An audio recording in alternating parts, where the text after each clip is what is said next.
Hey friends, welcome to this amazing channel. Welcome back to this amazing channel Study and Fun with बानू। तो आज के video में हम लोग करने वाले हैं क्लास 9 का जो बायोलॉजी के चैप्टर 5 को कंप्लीट ही कर रहे हैं। तो इसके पार्ट 3 को कंप्लीट करेंगे, जिसमें हम लोग वेरियस सेल ऑर्गेनेल्स जो सेल के अंदर पाए जाते हैं उन सभी को डिस्कस करने वाले हैं। तो अगर वीडियो पसंद आया तो लाइक, सब्सक्राइब और शेयर ज़रूर करें, ठीक है। और इस पीडीएफ का लिंक आपको चाहिए तो वो डिस्क्रिप्शन में आपको मिल जाएगा, वहाँ से जाके आप पीडीएफ डाउनलोड कर सकते हैं, जिससे आप देख के नोट्स बना सकते हैं और साथ में पढ़ते वक्त भी आप नोट्स बना सकते हैं, ठीक है। तो आइए वीडियो को शुरू करते हैं।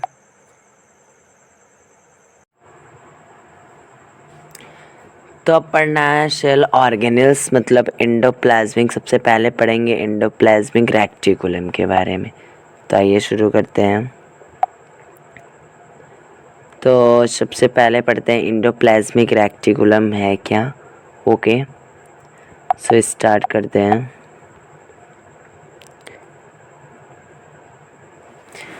The structure of air membrane is quite similar to that of the plasma membrane। तो जो ER membrane होता है इसका जो स्ट्रक्चर होता है ये कुछ प्लाज्मा मेम्ब्रेन के जैसा ही इसका शेप होता है, ठीक है। अभी हम नीचे फिगर में भी देख लेंगे।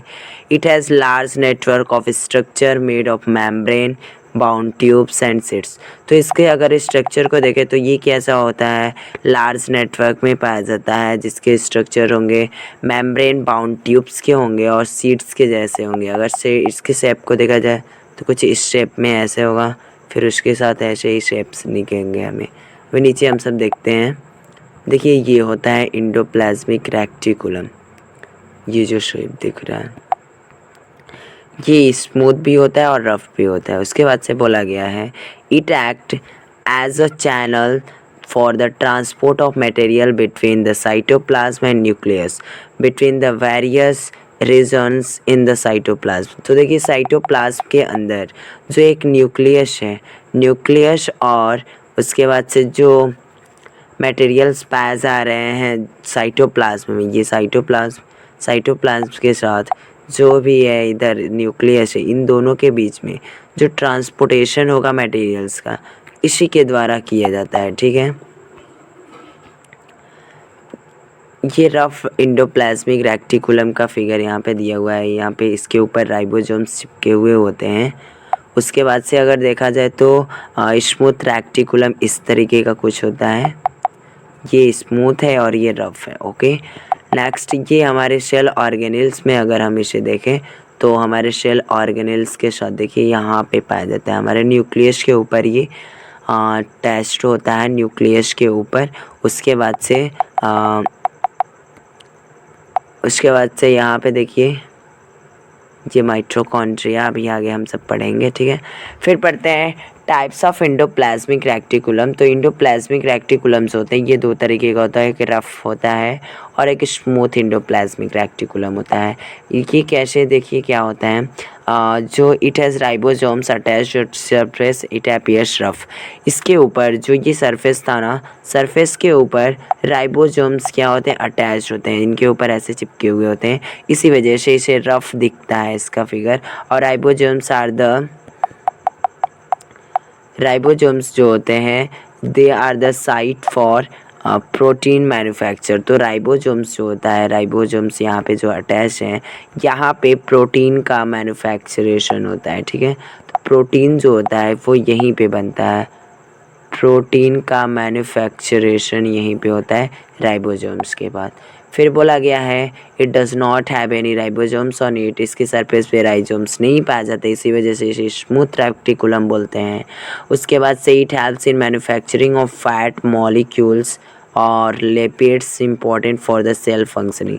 तो सेल फंक्शनिंग में जैसे कि यूज़फुल होता है, लिपिड्स का यूज़ होता है, मॉलिक्यूल्स के, ये सभी क्या करते हैं, फंक्शनिंग में हेल्प करते हैं। तो इसे बनाने के लिए जो भी लिपिड्स यूज़ हो रहे हैं, मॉलिक्यूल्स, इन सबको बनाने के लिए ये स्मूथ रेक्टिकुलम का यूज़ होता है। ओके, तो ये हमारे सेल है, सेल के अंदर पूरे पार्ट के नाम दिए गए हैं, हम लोग देख सकते हैं यहाँ से।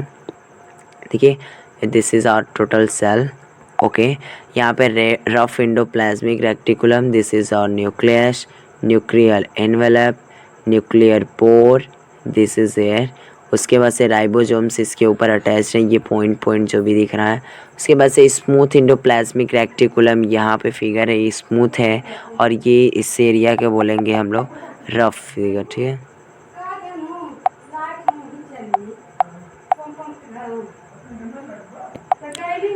उसके बाद से सेक्रेटरी वेसिकल्स यहाँ पे पाए जाते हैं, लाइजोसोम्स ये हैं, और प्लाज्मा मेम्ब्रेन सबसे ऊपरी लेयर्स जो मेम्ब्रेन को पूरे पूरे सेल को जो कवर किया रहता है। अब पढ़ेंगे फंक्शन ऑफ इंडोप्लाज्मिक रेक्टिकुलम। तो इंडोप्लाज्मिक जो रेक्टिकुलम है इसके फंक्शन क्या हैं, क्या क्या काम कर सकते हैं। तो देखिए SER मतलब स्मूथ एंडोप्लाज्मिक रेक्टिकुलम्स होता है, responsible for synthesis of essential lipids such as phospholipids and cholesterol. तो कोलेस्ट्रॉल होता है और जो फॉस्फोलिपिड्स होते हैं, इन दोनों के प्रोडक्शन में, इस दोनों के सिंथेसिस और इसके मैन्युफैक्चरिंग में ये हेल्प करता है SER। फिर SER जो होता है स्मूथ एंडोप्लाज्मिक रेक्टिकुलम, वो रिस्पॉन्सिबल होता है for the production and secretion of steroid hormones. तो स्टेरॉइड जो हार्मोन्स हमारे बॉडी में सेक्रेट के होते हैं, वो उनके भी प्रोडक्शन में और मैन्युफैक्चरेशन में हेल्प करता है SER। फिर ये क्रूशियल रोल प्ले करता है डीऑक्सीफिकेशन ऑफ पॉइजन के कटाव में भी हेल्प करता है, and drugs in liver cells of the vertebrate. तो उस लिवर सेल्स के जो वर्टिब्रेट्स के लिवर सेल्स हैं उसमें ड्रग्स को और फिर पॉइजन्स को डीऑक्सीफिकेशन में भी हेल्प करता है। फिर बोला जा रहा है the majority of the functions of RER is associated with protein synthesize. तो सबसे ज़्यादा काम जो होता है RER का, रफ एंडोप्लाज्मिक रेक्टिकुलम का, वो यही होता है कि वो प्रोटीन को सिंथेसाइज करेगा। तो अभी तक हम लोगों ने पढ़ा SER मतलब स्मूथ एंडोप्लाज्मिक रेक्टिकुलम। अब जो आ गया है RER बोले तो रफ एंडोप्लाज्मिक रेक्टिकुलम, इसका मेन काम होता है प्रोटीन को सिंथेसाइज करना, प्रोटीन को फिर से बनाना। एंडोप्लाज्मिक रेक्टिकुलम जो होता है मैकेनिकल सपोर्ट देता है सेल को। उसके साथ अगर बात करें तो ये endoplasmic helps in transportation of various substances nuclear membrane से प्लाज्मा मेम्ब्रेन में जो ट्रांसपोर्टेशन होता है, फिर प्लाज्मा मेम्ब्रेन से न्यूक्लियर मेम्ब्रेन में जो ट्रांसपोर्टेशन होता है सब्सटेंसेस के, वो सभी काम किए जाते हैं एंडोप्लाज्मिक रेक्टिकुलम की हेल्प से। ओके, अब नेक्स्ट जो सेल ऑर्गेनेल होता है उसके बारे में पढ़ेंगे, जिसका नाम है गोल्गी अपैरेटस। तो पढ़ेंगे अब गोल्गी अपैरेटस के बारे में। तो देखते हैं, गोल्गी अपैरेटस को डिस्क्राइब किए थे Camillo Golgi for the first time. सबसे पहले इसको खोजे थे कैमिलियो गोल्गी के बारे गोल्गी ने। कैमिलियो गोल्गी के बारे में हमारे NCERT में साइड में एक बॉक्स बना के उनके बारे में पूरा डिटेल इन्फॉर्मेशन दिया है। अगर आप सब चाहते हैं उसे देखना तो मैं बता देता हूँ आपको वहाँ। तो हम लोग यहाँ से देख सकते हैं, देखिए कैमिलियो गोल्गी के बारे में यहाँ पे बताया गया है। ये बॉर्न हुए थे कार्टेना नियर ब्रेशिया इन 1843। तो 1843 में ये कार्टेनो ब्रेशिया में इनका जन्म हुआ था और इन्होंने स्टडी किया था medicine at the university of Pavia. तो पैविया की यूनिवर्सिटी में इन्होंने स्टडी किया था। आफ्टर ग्रेजुएटिंग इन 1865 में ये ग्रेजुएशन कर लिए। He continued to the work in Pavia at the hospital of Saint Matthew में इन्होंने काम करना भी शुरू कर दिया, हॉस्पिटल है ये। That time most of his investigation were concern with the nervous system. तो सबसे ज़्यादा इनका जो कंसर्न था, जो भी इन्वेस्टिगेशन ये करते थे, वो नर्वस सिस्टम पे डिपेंड करता था और उसी के बारे में ज़्यादा कुछ खोज करते थे ये। अगर 1872 की बात करें तो इन्होंने एक्सेप्ट किया एक पोस्ट का जो था chief medical officer of the hospital for chronically sick at the Abbiategrasso. तो एबिटिग्रेशो में एक चीफ मेडिकल ऑफिसर के तरीके से इन्होंने अपना काम करना शुरू कर दिया। उसके बाद से अगर बात करें तो इनका जो first started his investigation to the nervous system in little kitchen, एक छोटे से किचन के अंदर, हॉस्पिटल के छोटे से किचन के अंदर इन्होंने नर्वस सिस्टम के बारे में सबसे पहले खोज करना शुरू किया था, which he had converted into a laboratory, जिसे बाद में इन्होंने कन्वर्ट कर दिया किसमें, एक लेबोरेटरी में। However the work of his greatest importance which Golgi carried out was a revolutionary method of studying individual nerve and cell structure। तो अगर हम देखें तो बात करें जो गोल्गी थे ना, इन्होंने रिवोल्यूशनरी मेथड से उस सेल स्ट्रक्चर के और नर्व को इंडिविजुअली स्टैंड करके उसे निकाला, ठीक है। उसके बाद से अगर बात करें तो बताया गया कि this method is refer to as black reaction, इसी मेथड को क्या बोला गया, ब्लैक रिएक्शन बोला गया है। दिस मेथड में यूजेज अ वीक सॉल्यूशन का ऑफ सिल्वर नाइट्रेट का यूज़ करके and is particularly valuable in testing, देखिए, in tracing the process of the most delicated ramification of the cell. तो सेल का जो रेमिफिकेशन का जो प्रोसेस होता है वो किसके द्वारा किया गया, एक सॉल्यूशन जो वीक सॉल्यूशन होता है सिल्वर नाइट्रेट का यूज़ करके किया गया, और उसे ट्रेस करके इन्होंने बताया, सॉरी देखिए अब आगे देखेंगे तो बताया गया ऑल थ्रू हिज लाइफ, इनके पूरे लाइफ की बात करें तो he continue to work in this line, इसी लाइन में इन्होंने काम करना शुरू कर दिया पूरे life. Modifying and improving this technique, अपने टेक्निक को मॉडिफाई किए और उसमें कुछ इम्प्रूवमेंट किए। उसके बाद से गोल्गी ने रिसीव किया highest honour and award in recognition, इन्होंने हाईएस्ट ऑर्डर को हाईएस्ट ऑनर भी पाया, इन्हें मिला, और एक award too in recognition of his work, इनके काम के लिए इन्हें मिला। He shared the Nobel prize in 1906, तो 1906 में इन्हें नोबेल प्राइज़ भी मिला। Santiago Ramon y Cajal for their work on the structure of nervous system, तो नर्वस सिस्टम का जो स्ट्रक्चर इन्होंने बना के दिया तो इस पर इन्हें एक अवार्ड मिला, जैसे सैंटियागो रोमैनी काजल दे बोला जाता है, ठीक है। तो ये सब कुछ हमें पेज नंबर पे दिया हुआ है, जो पेज नंबर है 64 पे दिया हुआ, ओके, कि ये एनसीईआरटी में दिया हुआ, तो आप लोग वहाँ से देख के पढ़ सकते हैं। तो आइए अब सब हम पढ़ते हैं इसके बारे में, गोल्गी अपैरेटस के बारे में और भी ज़्यादा जानकारी। तो कैमिलियो गोल्गी के बारे में हमने सभी इन्फॉर्मेशन ले लिया जो भी हमें एनसीईआरटी में दिया गया है। अब हम पढ़ते हैं ये क्या होते हैं, इनके काम क्या होते हैं। तो सबसे पहले जानते हैं ये कंटेन करते हैं system of membrane bound vesicles, तो ये एक सिस्टम को कंटेन करते हैं जो मेम्ब्रेन बाउंड वेसिकल्स होते हैं, that are arrange parallel in, जो कि पैरेलली अरेंज होते हैं in a stack. This stacks are called cisterns इन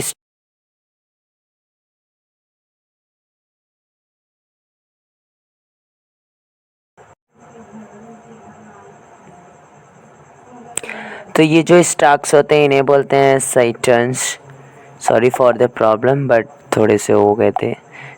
चलिए अब देखते हैं कि it involves in the formation of lysosomes, तो लाइसोसोम्स के फॉर्मेशन में भी ये इन्वॉल्व होते हैं, एंड कॉम्प्लेक्स शुगर, तो कॉम्प्लेक्स शुगर को बनाने के लिए और लाइसोम्स को बनाने में भी ये इन्वॉल्व होते हैं। तो देख लेते हैं हम लोग, यहाँ पे फिगर में दिया हुआ है गोल्गी अपैरेटस का फिगर, नीचे देखते हैं। तो it carries the material synthesize near the ER various part of the cell, तो जो ईआर के द्वारा मटेरियल सिंथेसाइज किया जाता है प्रोटीन्स को, उनको ये कैरी करते हैं और सेल के और भी कई पार्ट में पहुंचाते हैं। तो हम सब यहाँ से फिगर में देख सकते हैं कैसा दिखता है टोटल। अब देखिए यहाँ पर न्यूक्लियस है, न्यूक्लियर पोर है, rough endoplasmic ribosomes, proteins, smooth reticulum. अभी यहाँ पे गोल्गी कॉम्प्लेक्स हमें दिख रहे हैं, ये गोल्गी कॉम्प्लेक्स है, कोई सेल मेम्ब्रेन ये लास्ट में है, तो गोल्गी कॉम्प्लेक्स यानी कि गोल्गी अपैरेटस। अब देखिए the significant function of the Golgi apparatus includes storage modification and packaging of the products in vesicles. तो मेन जो काम होता है गोल्गी apparatus का वो क्या है, स्टोरेज करना, मॉडिफाई करना और पैकेजिंग ऑफ द प्रोडक्ट जो भी वेसिकल के अंदर आएंगे उन सबको स्टोर करना, फिर उन्हें पैकेज करना, फिर उन्हें क्या करना है उसके बाद से उनके मॉडिफाई करना। ओके, यही काम होता है गोल्गी apparatus का। अगर आगे देखें तो नेक्स्ट पार्ट जो आता है, मेन काम जो होता है गोल्गी apparatus का वो यही होता है, स्टोर करें, मॉडिफाई करें और पैकेज करें जो भी प्रोडक्ट्स वेसिकल के अंदर आ रहे हैं। नेक्स्ट पार्ट के बारे में पढ़ेंगे तो वो है लाइसोसोम्स। ओके, तो आइए देखते हैं क्या होता है।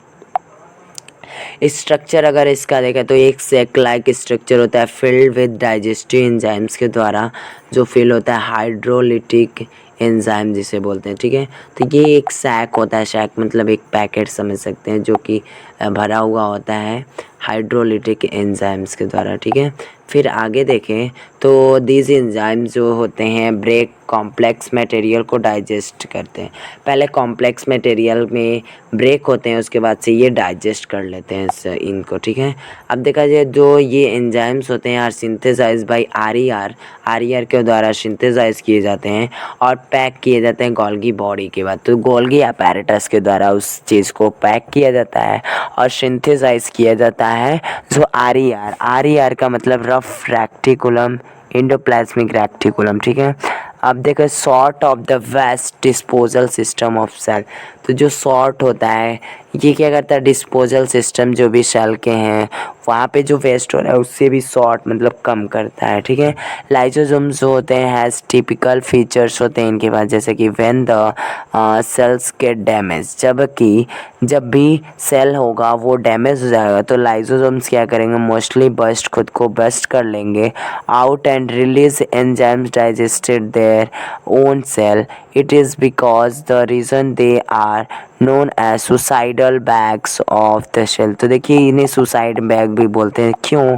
क्योंकि अगर हमें कहीं पे चोट लग जा रहा है किसी एरिया में, मान लीजिए ये यहाँ पे हमें चोट लगा हुआ है। ठीक है, तो जब यहाँ पे चोट लग जाएगा हमें तो ये लाइसोसोम्स होंगे यहाँ पे पहुँचेंगे। ठीक है, लाइसोसोम्स इसके पास पहुँचेंगे पहले, और जहाँ पे चोट है यहाँ पे ये खुद को बस्ट करेंगे और यहाँ से एंजाइम रिलीज करेंगे, जिससे क्या होता है चोट के पास वो वाइट कलर के कुछ लिक्विड्स भी आते हैं, उसके बाद से ये बस्ट करेगा और यहाँ पे क्या हो जाएंगे कुछ ब्राउन कलर में एक कलर इस पे कोई कवरिंग लग जाता है जहाँ पे चोट रहता है, तो उसी को वो लाइसोसोम्स अपने आप को ब्रेक करके फिर यहाँ पे ये फॉर्मेशन कर पाते हैं। इसी काम की वजह से इन्हें सुसाइडल बैग्स भी बोला जाता है। ठीक है, तो lysosomes are also known as suicidal bags of the cell. So it is very important question. Okay, which cell organelle is known as the suicidal bag of cell. Next पढ़ेंगे तो mitochondria जो कि पावर हाउस है cell का। तो आइए देखते हैं माइटोकॉन्ड्रिया के बारे में। It is the next cell organelle जिसे बोलेंगे माइटोकॉन्ड्रिया, और ये होता है power house of the cell.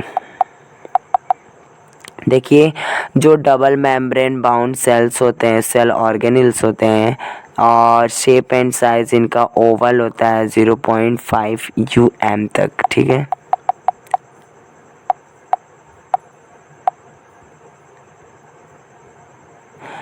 अब देखिए जो टू मेम्ब्रेन्स होते हैं ऑफ माइटोकॉन्ड्रिया के जो दो मेम्ब्रेन्स होते हैं वो क्या है, आउटर मेम्ब्रेन को बोलते हैं पोरस इन नेचर, ये नेचर में पोरस होते हैं। इनर मेम्ब्रेन जो होता है डीपली फोल्डेड टू फॉर्म क्रेस्टे, तो क्रेस्टी को फॉर्म करने के लिए डीपली फोल्डेड होते हैं, अंदर से बहुत अच्छे से मुड़े हुए होते हैं। तो देखिए ये है माइटोकॉन्ड्रिया का फिगर, और इसके अंदर ये मैट्रिक्स पाए जाते हैं इसके अंदर, फिर आउटर मेम्ब्रेन ऊपर का कवरिंग है, फिर ये राइबोसोम्स हैं। ओके, राइबोसोम्स यहाँ पे हमें देख सकते हैं। फिर क्रिस्टिया के बारे में बात की गई, तो क्रिस्टिया यहाँ पे दोनों के बीच में जो ये जगह बच रहा है। फिर यहाँ पे DNA भी यहीं पे इसके अंदर क्रोमोसोम्स के अंदर यहाँ पे DNA मिलेंगे माइटोकॉन्ड्रिया के अंदर, ये क्रोमोसोम्स हैं, सभी क्रोमोसोम्स के अंदर DNA पाए जाएंगे। फिर इनर मेम्ब्रेन ये यहाँ पे हम सभी देख सकते हैं। फिर और आगे चले तो water they call power house. Power house इन्हें बोला क्यों गया है बताइए भाई। इन्हें तो पहले नाम के साथ ही था the power house of the cell. तो पावर हाउस का मतलब ही होता है क्या चीज़, पूरे एनर्जी को पहुंचाना उस एरिया। मान लीजिए यहाँ का पावर हाउस किसी चीज़ को बोला जा रहा है, तो इस एरिया में क्या करना चाहिए, इसे पूरे पावर को पहुंचाएगा, एनर्जी जो होगा उसे देगा। ठीक है, तो देखते हैं क्यों इसे बोला जाता है power house of the cell. देखिए दे कन्वर्ट ज़ीरो, देखिए क्या करते हैं, ये कन्वर्ट करते हैं O2 CO2 मतलब ऑक्सीजन को फ्रॉम रेस्पिरेशन से एंड इनटू एनर्जी करेंसी।